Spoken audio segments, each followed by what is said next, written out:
Welcome to Lecture 1.2, where we will dive deeper into conjugation patterns in the Imperfeito do Indicativo. Today, we will focus on how to conjugate both regular and irregular verbs. First, we will review the patterns for regular verbs. You'll see that each group, AR, ER, and IR, has its own predictable set of endings. These endings remain consistent across verbs, making them easier to learn once you master that pattern. Next, we will explore irregular verbs, which are ser, ter, vir, and por. These verbs do not follow the regular patterns, but they do have their own logic, and we will highlight tips to remember their forms. By the end of this lecture, you'll be equipped to conjugate both regular and irregular verbs confidently in the imperfeito, and you'll understand how to apply them in real-life contexts. Let's get started. In Portuguese, as you already know, verbs are going to be grouped into three main categories based on their infinitive endings. The first one ending in AR, the second one in ER, and the last one in IR. These groups follow distinct patterns in most tenses, but in this one, in the Imperfeito, there's an important difference and signification.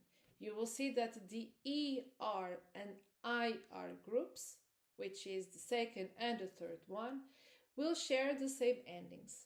Now, let's look at how each group is conjugated in the imperfect tense, and for this purpose we are going to start with the regular patterns, the regular conjugations. So, let's start by looking at the conjugation pattern for regular AR verbs, of course, in the imperfeito. You'll see that this tense has a very consistent and easy to follow structure, which makes it very simple to learn once you understand the pattern. So let's see. Here's how it works with the verb falar. Check out how it is the first ending. So we are going to say eu falava. Remember that this is just one example of a regular verb that ends in AR. But also remember the following. All verbs that end in AR will be regular in the imperfeito, even the verb estar. So you can apply all these endings to any AR verb, whether it is eu falava, whether it is eu estava. So look at the first ending. It's going to be in ava. Now let's see the next one. Tu falavas. Look at that. It's pretty much like the previous one, but just with an extra S. Eu falava, tu falavas.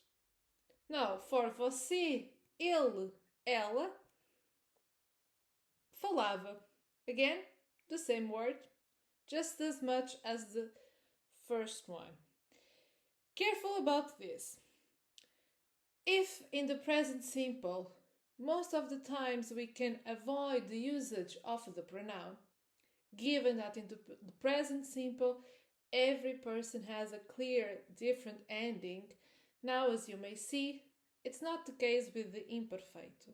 So sometimes if you just say falava and you do not use clearly the subject, listeners might be wondering whether you are saying eu falava or you're saying ela falava. Careful. Now, for the next one, nós.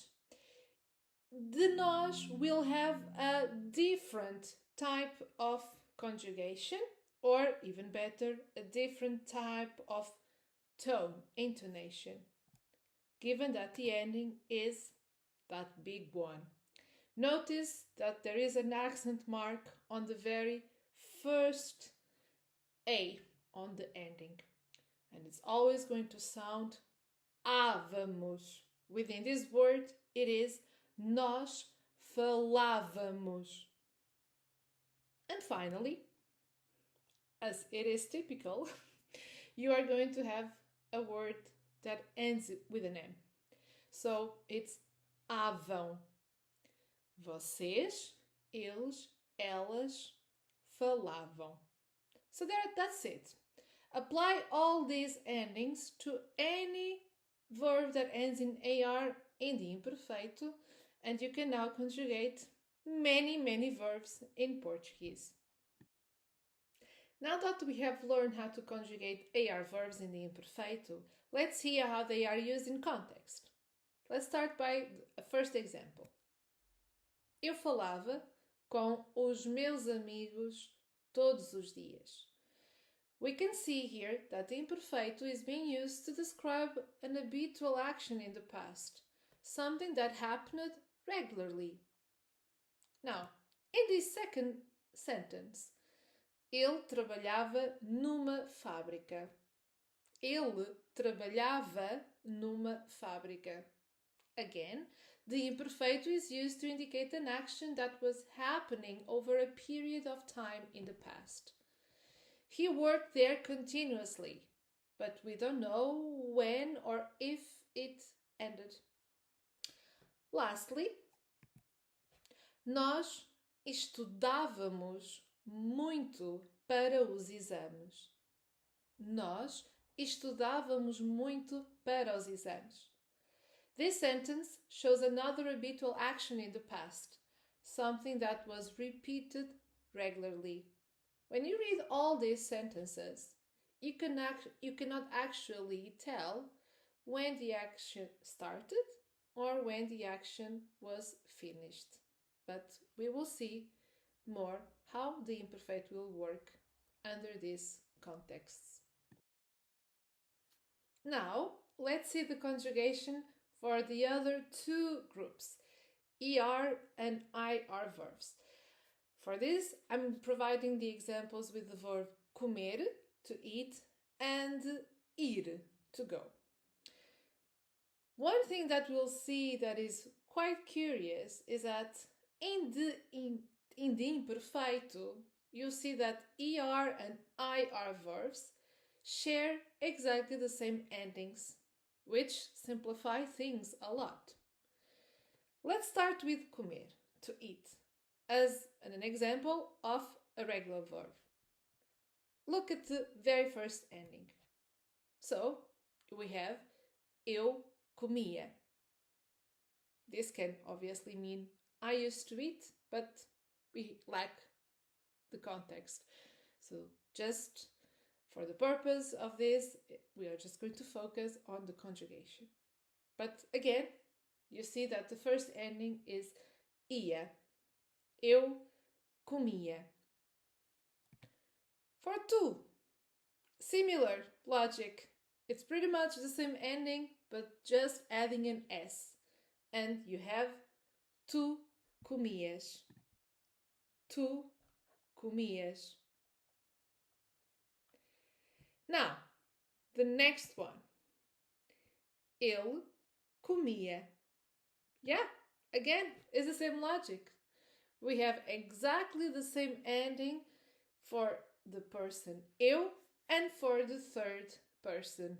Remember that você is also included in the third person conjugation. Okay, so ia, ias, and ia. Or within the verb, eu comia, tu comias, ele comia.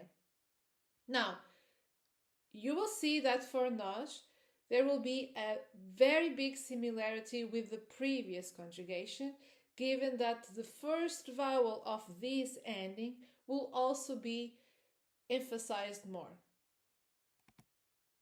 That's it. So the sound, it's very important. It is íamos. Íamos. So within the word, we say comíamos. Comíamos. Many students have the tendency to say this in the wrong way. Many students say comíamos. Please, it's not like that. Listen to me. Comíamos. Comíamos. Because the pronunciation and the actual accent mark is on the E vowel, the Portuguese E. So, comíamos. Yes, you can pause this video and repeat it one more time. Comíamos. Okay, the last one. For vocês, eles and elas, we are going to have comiam. Comiam. Again, all of this can be I used to eat, you used to eat, and so on, and so on, and so on. Now, let's look at the verb to go, ir. Normally, this one, ir, it is an irregular verb, but in the imperfect indicative, it behaves just like a regular ER or IR verb. In fact, you will see its conjugation is simply the endings themselves. So look at that. It's logical. So it is just like the verb comer, but again, just with the endings. I think you can guess the next ones. So that's it. Eu ia, tu ias, ele ia, nós íamos, and vocês, eles, elas iam. This means that if you can remember how to conjugate ir in the imperfect, you already know the endings for every regular ER and IR verb. It's indeed a helpful shortcut, and I hope you remember that one. Now let's see some examples using, in this case, the verb comer. Remember, this is only an example of a regular verb that ends in ER. Bear in mind that we will also have irregular verbs, although there will be only 4, making the imperfeito one of the easiest tenses to learn concerning the conjugation. So let's start seeing the first example. Eu comia pão todos os dias. Eu comia pão todos os dias. I used to eat bread every day. Of course, as you can see, this describes an habitual action from the past that we used to do. On the second example, we have nós comíamos juntos às sextas-feiras. One more time. Nós comíamos juntos às sextas-feiras, which means we used to eat together on Fridays. Again, this shows a recurring activity. And now let's see an example with the verb to go, ir, remembering again that this verb, it's in itself a verb, very important, but is in itself the endings of verbs that end in IR in this tense. So let's start seeing the first example. Eu ia à escola de bicicleta. Eu ia à escola de bicicleta. This translates as I used to go to school by bike. Here, ia again expresses a routine action in the past. Another example. Eles iam ao parque todos os fins de semana. Eles iam. One note.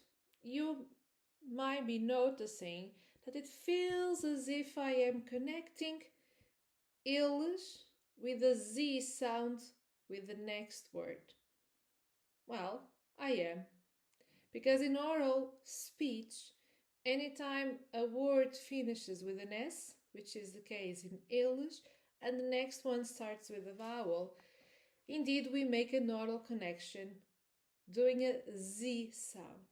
So that's why I am saying eles iam, and I'm not saying eles iam. Okay? So, normally, eles iam ao parque todos os fins de semana. This means, again, that they used to go to the park every weekend. It's another example of an action that happened regularly. And as you can see, these examples show how the imperfect tense is ideal for describing habits, routines, or repeated actions in the past. Notice again how the endings for ir align perfectly with those of regular er and ir verbs. I think if you can remember this, you can master the conjugation in the imperfeito tense for the er and ir verbs. While most verbs in this tense follow regular patterns, there are a few important irregular verbs that we are going to use frequently. Bear in mind, there's only 4. So, the first one is the verb ser, to be, ter, to have, vir, to come, and finally, pôr, to put. Now, let's look at how these are conjugated, and let's explore some helpful patterns you'll see, especially between ter and vir. Let's start with the verb ser. Bear in mind, all of these conjugations presented are irregular one, so there's not exactly a pattern you can follow. You have to memorize each word individually. However, we will see there is some logics you can apply to each of them.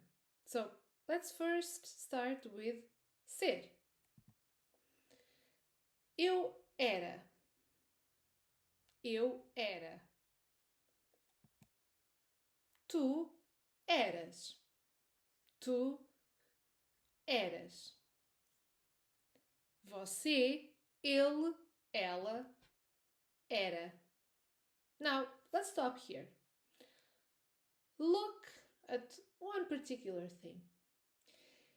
Even though all of these are irregular, you have eu era, tu eras, and ele era, you can see the similar logic with these ones and the regular. As you can see, the first person is identical to the third person, and tu only has an extra s, just like with the regular verbs. So, even though these are irregular, we have a very similar logic. And you will see we will continue having the same logic for the next one. Nós éramos. Notice the accentuation on the very first vowel. Nós éramos. And finally, eram. Eram. So, eu era, tu eras, você, ele, ela era, nós éramos, vocês, eles, elas eram.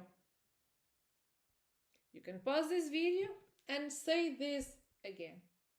Now, the conjugation of ser is indeed unique, but again, it's easy to remember because of its frequent use. Again, pay attention to the accented form éramos in the first person plural, which is indeed distinctive. And now, let's see the verb ter and the verb vir. You will see how these two verbs share very similar endings in this tense. So, let's start with ter. Eu tinha. Tu tinhas. Você, ele, ela tinha. And then again, the nós will be slightly different. Nós tínhamos. And then vocês, eles, elas tinham. Now look at the next one, the verb vir, and ask yourself, how similar are these two verb tenses? Eu vinha. Tu vinhas. Você, ele, ela, vinha. Nós vinhamos. And vocês, eles, elas, vinham. How similar are these two? Well, I think you've already noticed how ter and vir are pretty much identical in their endings. Okay? This makes it much easier to learn both together. Well, it's just replacing the T for the V or the V for the T, and you have either one or the other. Finally, let's see a very regular verb in many tenses, including on this one the verb pôr, which means to put. Eu punha. Tu punhas. Você, ele, ela punha. And then again, nós will have a slightly different tone. Nós punhamos. Nós punhamos. Vocês, eles, elas punham. Okay, these are the 4 irregular verbs you are going to find in the imperfeito tense. It's just these 4. And then again, look how similar the logic is to the regular verbs. In all these verbs, the first singular person is identical to the third singular person, and in all these verbs, the to is the same word with an s added. Now, even though we cannot really say the same for the next one, for nós, at least you can see that the endings are also very identical. At least they all end in amos. And the next one, again, you can see that at least they all end in am. Now, this is not a rule. This is just a pattern for you to follow and better memorize this. So, to summarize, ser is entirely unique, I know, but is frequently used. Ter and vir, as I have just explained, share nearly identical endings, making them easy to learn together. Pôr has a unique root, pun, but its endings follow, as I have just said, predictable patterns. Now, by practicing all these irregular verbs, you'll be ready to describe states, habits, and repeated actions in the past using some of the most essential Portuguese verbs. This assignment is designed to help you practice conjugating verbs in the Imperfeito. Let's break it down. First, you'll work on regular verbs. Start by conjugating a list of AR, ER, and IR verbs following the patterns we've discussed. Remember, ER and IR verbs share the same endings, which makes it much easier to remember both groups. Next, move on to irregular verbs. Focus on conjugating ser, ter, vir, and pôr. Pay close attention to their unique roots and endings, especially where they differ from regular patterns. Finally, complete sentences by filling in the blanks with the correct verb forms. This part will help you apply the conjugations in context. You'll see that this exercise is key to reinforcing your understanding of the imperfeito tense and building confidence in both regular and irregular verb usage. For this assignment, you can download the document with the exercises, and the answer key is included at the end to check your work. If you have any questions or need further clarification, please feel free to reach out to me directly. I'm here to help you.